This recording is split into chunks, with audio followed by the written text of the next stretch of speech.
Captain Jake Morrison walked across the metal floor of his ship and looked at the big screen in front of him. The screen showed a map of space that had been found on many different alien worlds.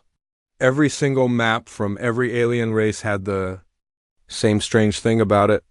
They all stopped at the same place in space.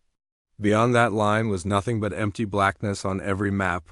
Dr. Lisa Carter came up behind Jake and held a tablet in her hands. She had been studying these maps for 3 years now. Lisa was the best scientist they had for understanding alien life and alien technology. She told Jake that the maps were not broken or incomplete. The aliens had made them this way on purpose. Tony. Blake stood at his control station and watched the numbers on his screen. Tony was in charge of weapons and defense for their ship called the Horizon. The ship was not built for fighting, but for exploring new places in space. Tony saw that strange energy was coming from the empty area ahead of them. The energy was very strong and seemed to be getting stronger as they got closer. Jake asked Lisa to tell him more about what she had found. Lisa showed him pictures from alien books and computer files. The pictures were very old and came from 17 different alien worlds. Some aliens called this area of space the Silence, while others wrote about sleeping giants that should never be woken up. The Calarian aliens had written warnings about quiet ones who must not be disturbed. The Horizon moved slowly toward the invisible line that marked the end of every alien map. Jake had been a ship captain for 20 years, but he had never seen anything like this. His crew of 40 people were all excited and scared at the same time. They were the first people from Earth to come this far into space. Amy Jenkins sat at the communication station and listened to radio signals from space. Amy was young but very good at her job. She told Jake that all the normal space traffic and alien radio signals stopped completely at the same line where the maps ended. It was like someone had built an invisible wall in space that blocked all communication. Ryan Murphy worked in the engine room below and made sure their ship kept moving. Ryan was a big man with strong hands who could fix anything that broke. He called Jake on the radio and said the ship's computers were acting strange. Some files in their computer memory seemed to be locked and would not open. The computer said the files did not exist, but Ryan could see they were there. As the Horizon crossed the invisible line in space, Jake and his crew saw something that made them all stop talking. In front of them was what looked like the remains of an entire star system. Huge metal structures floated in the darkness. The structures were bigger than any moon or planet they had ever seen. They looked like they had been grown instead of built by machines. Tony checked his weapons and defense systems, but found that nothing worked the way it should. The strange energy from the structures was affecting their ship in ways he did not understand. The energy did not seem dangerous, but it was very powerful. Tony had been in many space battles, but he had never seen technology like this. A bright light started flashing from the largest structure. Amy quickly worked at her station and found that the light was actually a message being sent to their ship. The message was in perfect galactic standard language that all space travelers used. Amy turned on the speakers so everyone could hear. "Welcome to human space," said the voice from the message. "You are entering a quarantine zone established by mutual agreement between humanity and the Galactic Council in the year 2387. Unauthorized entry beyond this point constitutes a violation of the Terra Accords.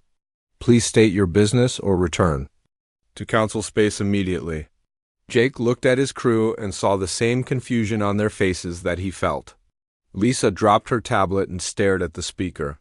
Tony forgot about his weapons and just listened. Amy tried to record the message, but her equipment kept making mistakes.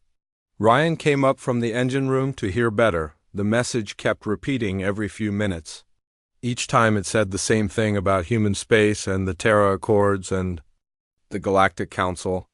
Jake had studied the history of space exploration for many years. He knew about every human mission that had ever left Earth. No human had ever been this far from home before. No human had ever made contact with a galactic Council. Lisa picked up her tablet and started looking through her files about alien history. She had studied hundreds of alien civilizations and read thousands of their historical records. Not one single alien record mentioned humans at all. According to every alien book and computer file that existed, humans were a new species that had just started traveling in space a few hundred years ago. Jake told Amy to send a message back to the structure. Amy worked at her station but found that their communication system would not work properly. The strange energy was blocking most of their signals. Only simple radio messages could get through. Jake told her to send a basic message saying they were explorers from Earth who meant no harm. The structure sent back a different message almost immediately. This time the voice sounded more concerned. Earth Vessel Horizon, you are not authorized to be in this sector. Human space has been restricted since the Terra Accords. Please explain how you obtained clearance to enter this area. Tony ran a scan of the huge structures around them and found something that scared him.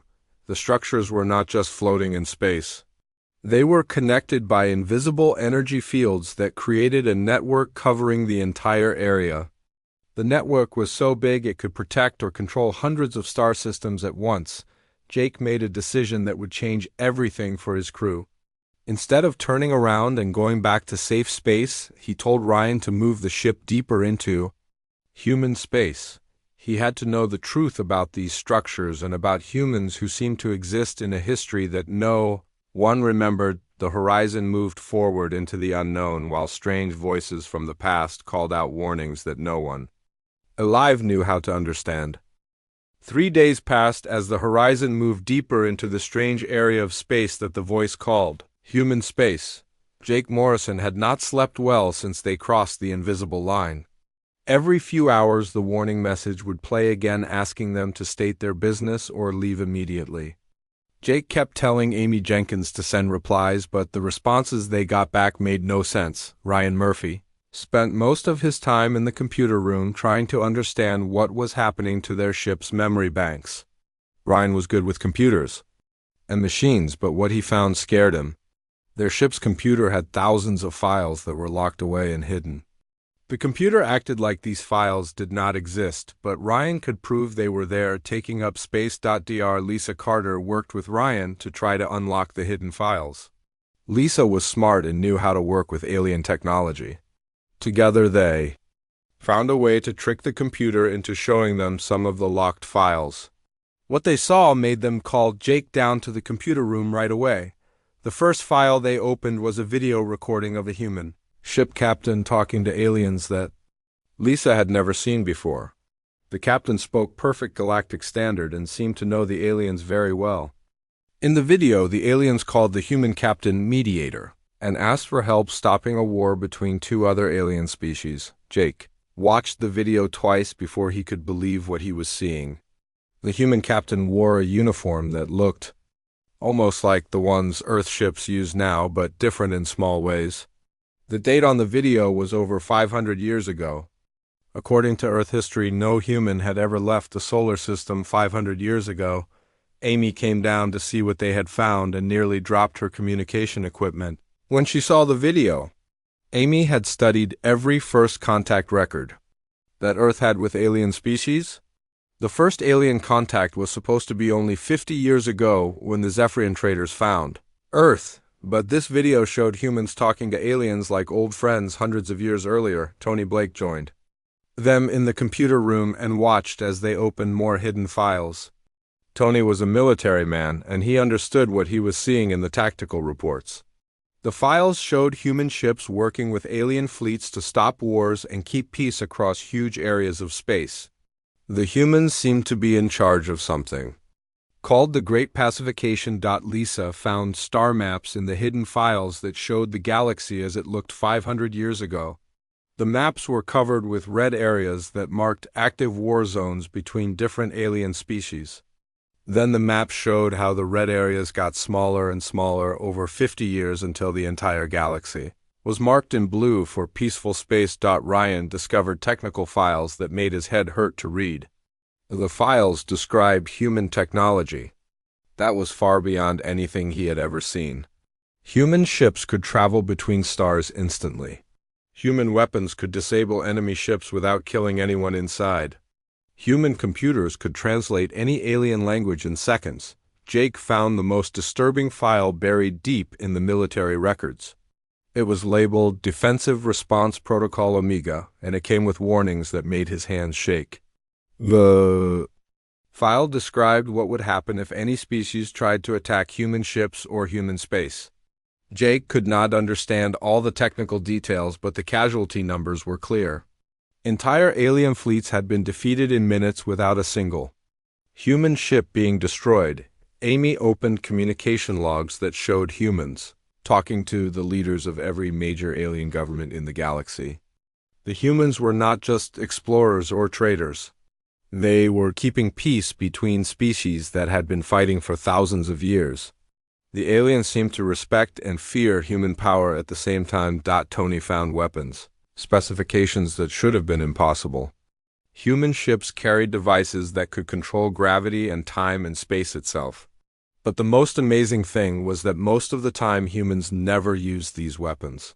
They preferred to solve problems by talking and finding compromises that made everyone happy. Lisa discovered records of something called the Terra Accords. The documents were written in both human language and dozens of alien languages.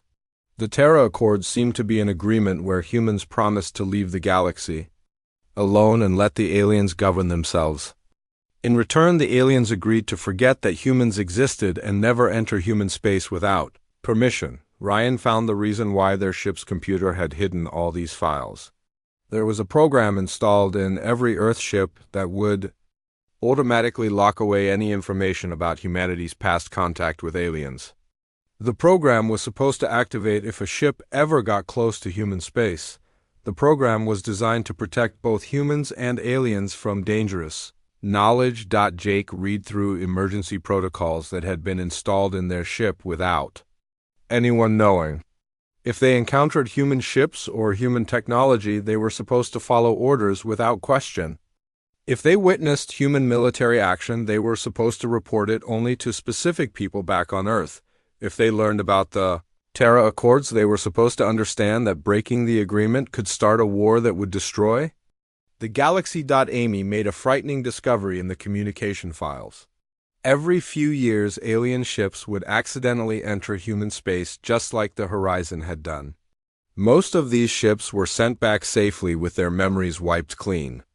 But some alien species had tried to attack human installations. These species faced something called Defensive Response Protocol Omega and were never seen again. Tony studied battle reports from the few times that aliens had tried to invade human space. The reports were written by alien survivors who had been allowed to live so they could carry warnings back to their governments. The aliens described human ships that appeared out of nowhere. They wrote about weapons that turned off enemy technology without damaging it.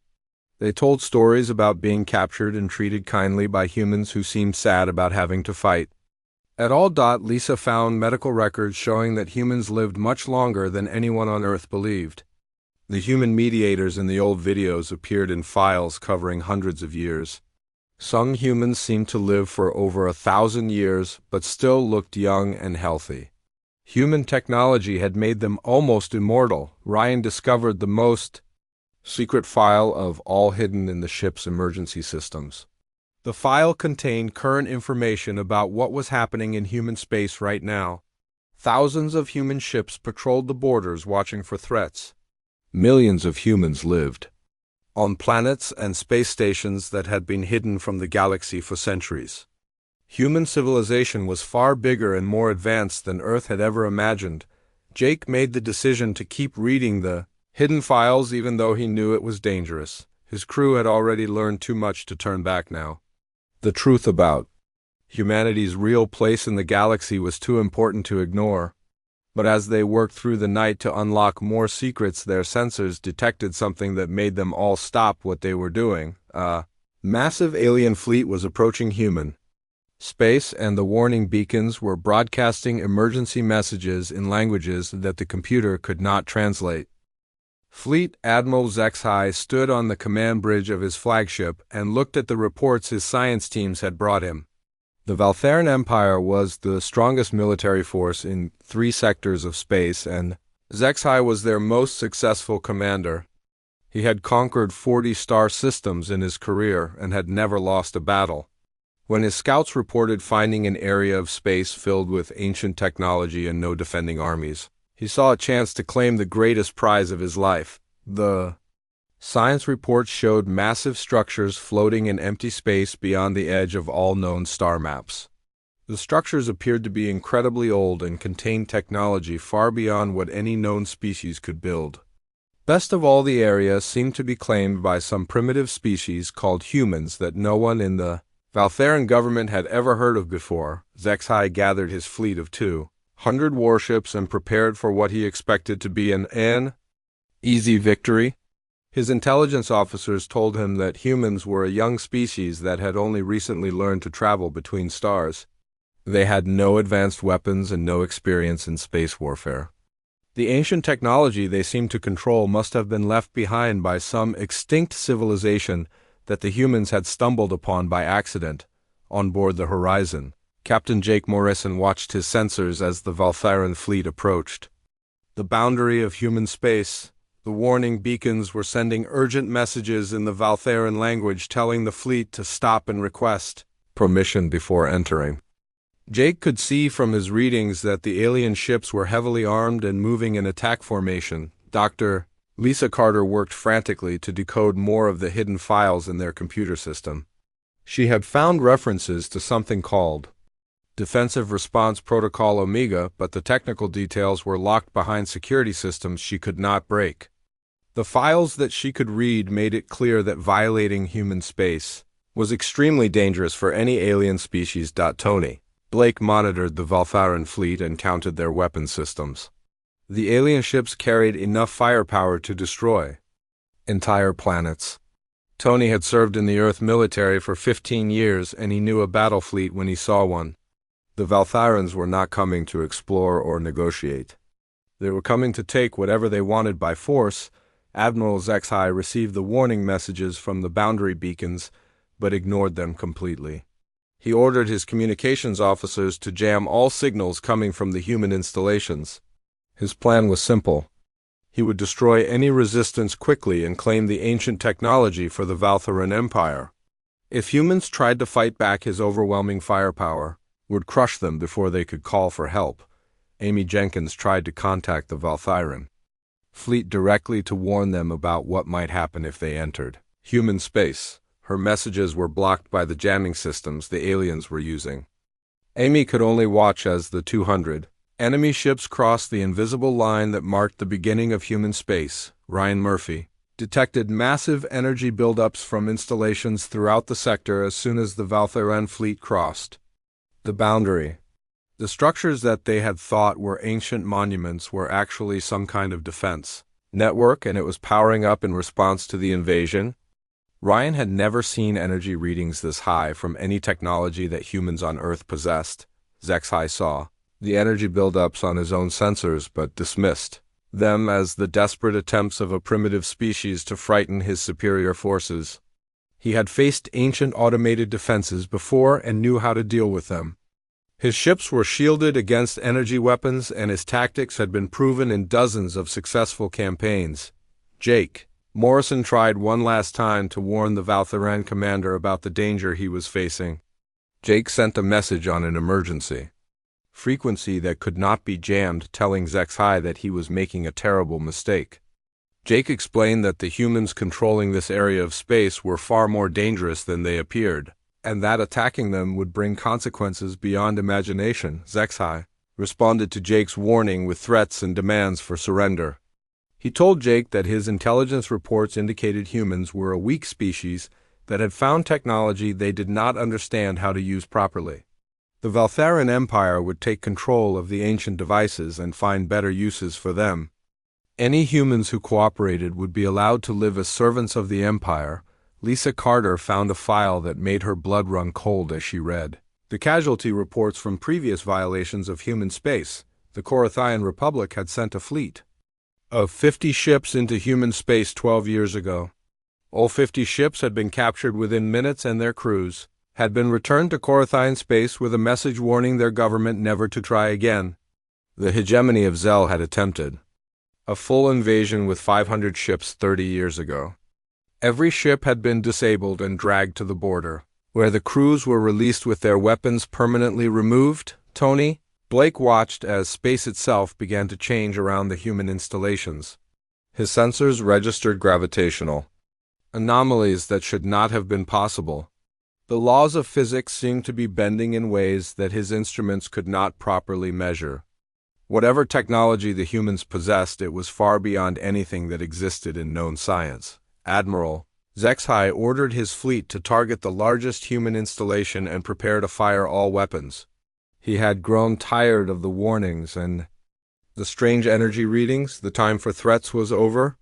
He would demonstrate Valtharan power by destroying the human facility and claiming its technology. His ships charged their most powerful weapons and locked onto their targets. Amy Jenkins recorded the last transmission from the Valtharan flagship before all communications were suddenly cut off. Admiral HFY was shouting orders to his weapons officers to fire everything they had at the human structures. His voice was full of confidence and aggression as he prepared to destroy what he thought was a helpless enemy. Ryan Murphy's instruments went crazy as the human defense network reached full power. Space around the installations began to ripple and fold in ways that hurt to look at. The energy readings were so high that several of his monitoring systems shut down automatically to prevent damage. Whatever was about to happen, it would be unlike anything that had ever been seen in galactic warfare. Jake Morrison stood on his bridge and watched as the Valtharan fleet prepared to learn why every alien species in the galaxy had agreed to forget that humans existed. The hidden files had made it clear that humanity was far more than they appeared to be. The Terra Accords had been created to protect the galaxy from human power, not to protect humans from alien threats. Lisa Carter found the final piece of information she needed in a file marked with the highest security warnings. Defensive Response Protocol Amigo was not just a military response to invasion. It was a demonstration designed to teach aggressive species that some powers in the galaxy were beyond their ability to challenge. The protocol was carefully designed to disable enemies without killing them so that survivors could carry the lesson back to their governments.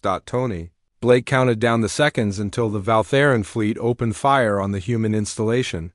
He knew that what happened next would change everything his crew believed about humanity's place in the galaxy. The sleeping giants that alien legends warned about were finally going to wake up and show why the galactic map stopped at human space. The universe held its breath as Admiral HFY gave the order to fire and learned too late that some mistakes could never be undone. The attack lasted exactly 4 minutes and 17 seconds, according to the Horizon's chronometers, but what happened in those few minutes changed everything that Captain Jake Morrison and his crew believed about the universe.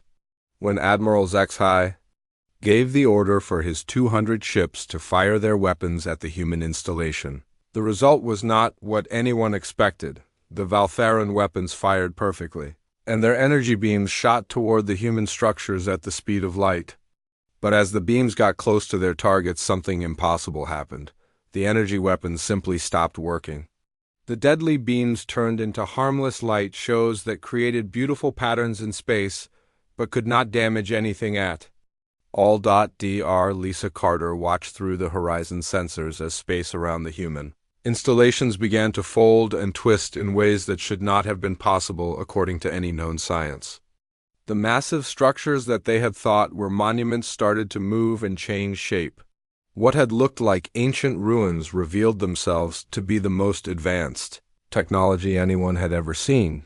Blake tried to understand what his instruments were telling him as the human defense network came fully online.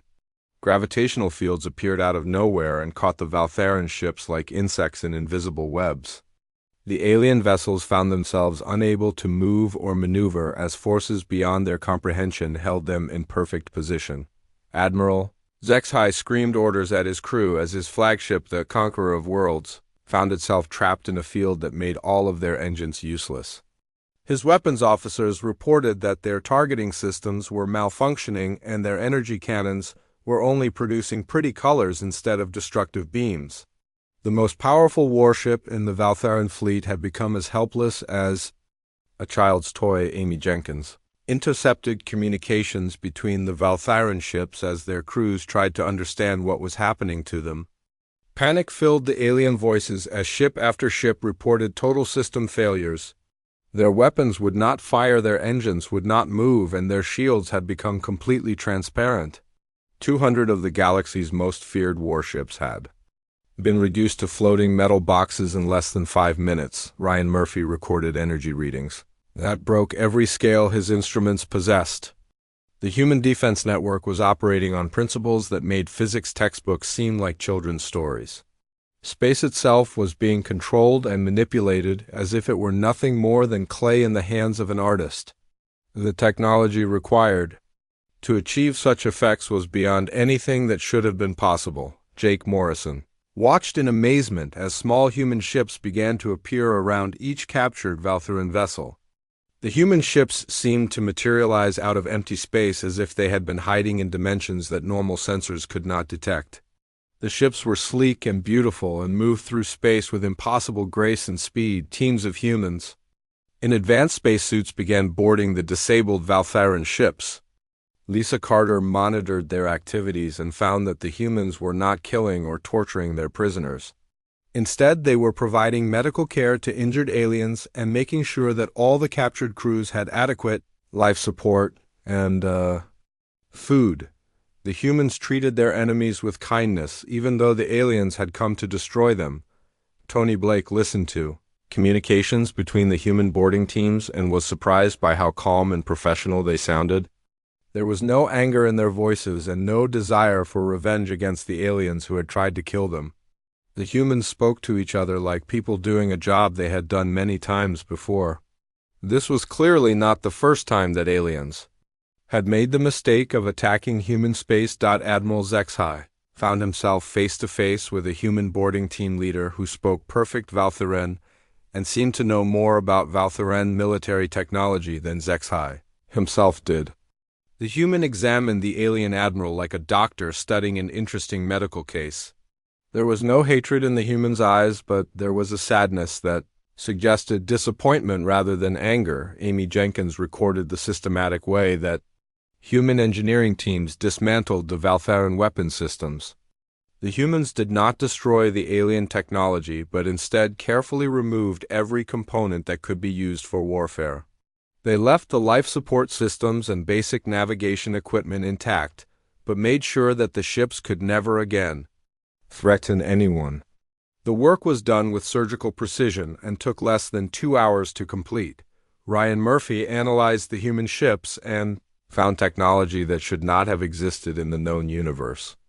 The human vessels could apparently travel faster than light without using any recognizable propulsion system. Their hulls were made of materials that his sensors could not identify, and their energy systems produced power levels that dwarfed anything ever built by any known species. Jake Morrison received a direct communication from the human fleet commander, who identified himself as Admiral Ben Parker. The human officer spoke in perfect Earth English and requested permission to board the Horizon for a face-to-face meeting. Admiral Parker's voice was calm and friendly, but carried an authority that made it clear this was not really a request that could be refused. Lisa Carter discovered that the Human Defense Network had been operating at approximately 3% of its total capacity during the engagement with the Valtharan fleet. The installations they had seen were just maintenance stations and communication relays for a defense system that covered hundreds of star systems.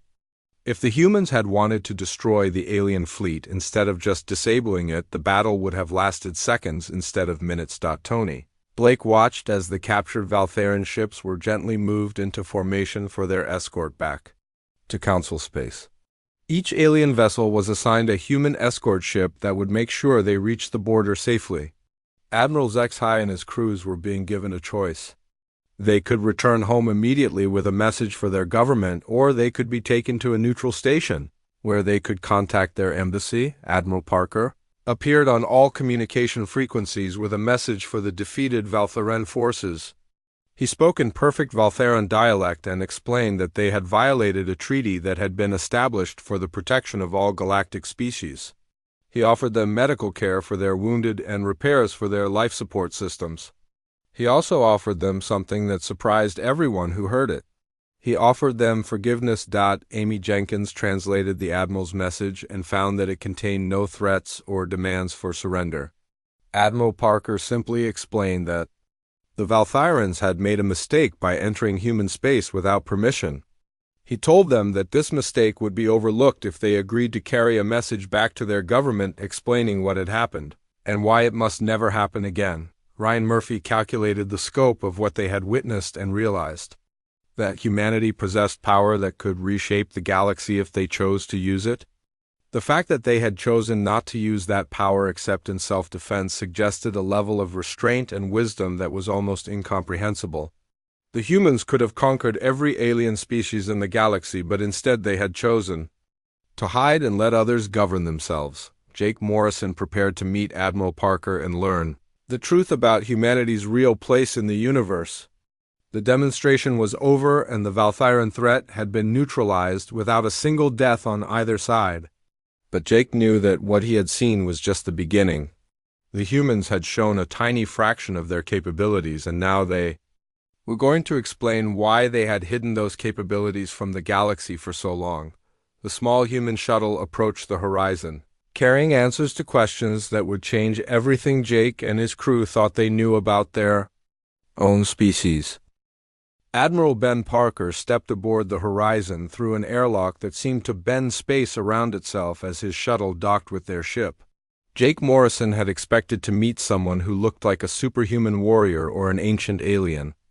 Instead, he found himself shaking hands with a man who appeared to be in his 50s with graying hair and tired eyes that held depths of experience, spanning centuries rather than decades. The human admiral was surprisingly ordinary in appearance, but there was something about his presence that made everyone on the Horizon's bridge feel both completely safe and slightly nervous at the same time.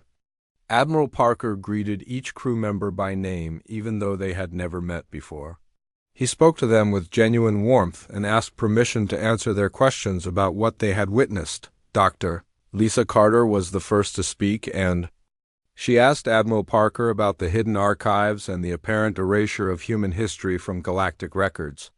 The Admiral nodded sadly and explained that it had been humanity's choice to fade from galactic memory after the Great Pacification. Humans had realized that their presence as mediators had prevented other species from learning to resolve conflicts. On their own, Admiral Parker told them that 500 years ago, the galaxy had been consumed by endless wars between species that could not understand each other. Humans had emerged as natural peacemakers because they possessed an unusual ability to see conflicts from all sides and find solutions that satisfied everyone involved. But after the wars ended, humans realized that the galaxy had become dependent on their mediation. Tony Blake asked about the defensive network, and Admiral Parker's expression grew serious as he explained that every species who had violated human space had received the same treatment as the Valthyrans. Complete neutralization, followed by enforced diplomatic resolution. Most species learned from the experience and became better neighbors. Those who did not learn faced increasingly severe consequences until they understood that the Terra Accords had been humanity's attempt to give the galaxy room to grow and mature without human interference. Admiral Parker explained that humans had withdrawn to their designated space and allowed the Council species to forget them. They only stepped in when conflicts threatened to spiral into galaxy-wide devastation or when someone made the mistake of attacking human space. Amy Jenkins asked why the human response had been so restrained when the Valthyrans had clearly intended to destroy human installations and claim their technology. Admiral Parker smiled and told her that humans had learned long ago that violence only created more violence. Every response was carefully calculated to disable threats while preserving life and teaching lessons that would prevent future conflicts. Ryan Murphy inquired about the true extent of human technology, and Admiral Parker's answer made the engineers' hands shake. The installations they had seen were maintenance stations and communication relays. Humanity's actual military capabilities were stored in parallel dimensions and could only be accessed in case of existential threats to galactic civilization. What they had witnessed was the equivalent of a security guard politely asking troublemakers to leave. Jake Morrison asked the question that had been troubling him since they first entered human space. If humans were so powerful and so advanced, why did they choose to hide instead of ruling the galaxy openly? Admiral Parker walked to the bridge viewport and looked out at the human installations floating in the distance. He was quiet for a long time before answering. Admiral Parker explained that power without wisdom was the most dangerous force in the universe. Humans had gained their advanced technology through centuries of cooperation and peaceful development. They had learned that the greatest strength came from knowing when not to use power rather than knowing how to use it. The galaxy was safer when humans remained hidden guardians rather than visible rulers. Lisa Carter asked about human longevity and the fact that some humans seem to live for thousands of years while maintaining their youth and health. Admiral Parker confirmed that human medical technology had essentially eliminated aging and disease. He himself was over 800 years old and had served as a guardian of human space for most of that time. Tony Blake wanted to know about human military capabilities and how they compared to the combined forces of all the alien species in the galaxy. Admiral Parker's answer was both reassuring and terrifying. If humanity ever chose to abandon their peaceful philosophy, they could conquer the entire galaxy within a matter of weeks. But such a victory would be meaningless because it would destroy everything that made the galaxy worth protecting. Admiral Parker made an offer to Jake and his crew that would change their lives forever. They could return to Council space with their memories intact and serve as witnesses to what they had seen. Or they could remain in human space and learn the full truth about humanity's role as the galaxy's silent guardians. Either choice would come with responsibilities and consequences that they needed to understand. Amy Jenkins asked the question that had haunted them since their arrival in human space. Why did the galactic maps stop at human territory? What was beyond the borders of human space that even humans treated with caution?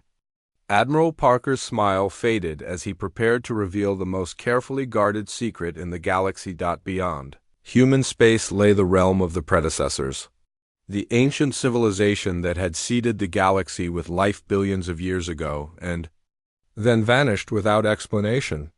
The predecessors had left behind technology and knowledge that made even human achievements seem primitive by comparison. They had also left behind warnings and safeguards that suggested their disappearance had been intentional. Admiral Parker explained that humanity served as more than just peacekeepers for the current galactic civilization. They were guards standing watch over secrets that the galaxy was not ready to learn. The predecessors had built devices that could create or destroy entire universes. They had mastered forces that existed beyond the normal dimensions of space and time. They had gained knowledge that had ultimately forced them to leave this reality entirely. Ryan Murphy asked if the predecessors were still alive somewhere and if they might ever return. Admiral Parker's expression became grave as he explained that the predecessors existed in states beyond normal life and death. They watched the galaxy from dimensions that humans could barely comprehend. Sometimes they sent messages or warnings through the ancient installations they had left behind. Jake Morrison realized that his simple exploration mission had uncovered the most important secret in galactic history. Humanity was not just an advanced species hiding from their neighbors. They were the designated guardians of cosmic knowledge that could reshape reality itself. The responsibility was almost too enormous to comprehend. Admiral Parker prepared to leave and return to his duties, but he left the crew of the Horizon with a final revelation. Earth itself was one of the predecessor installations. Humanity had not evolved naturally, but had been created and guided by the Ancient Ones as a species capable of understanding both power and restraint. Every human carried within their genetic code the potential to transcend normal limitations of biology and physics. As Admiral Parker's shuttle departed the Horizon, Jake Morrison and his crew faced a choice that would define the rest of their lives. They could return to Earth with knowledge that would change human civilization forever. Or they could join the hidden guardians who protected the galaxy from threats both internal and external. Either way, they would carry the burden of knowing that their peaceful existence depended on the vigilance of humanity's secret protectors. The price of forgetting had been paid, not by humanity, but by every species that had convinced themselves. They were alone among the stars. The galaxy continued to turn in peaceful ignorance while ancient powers slumbered in dimensions beyond imagination and human. Guardians stood watch at the edge of known space.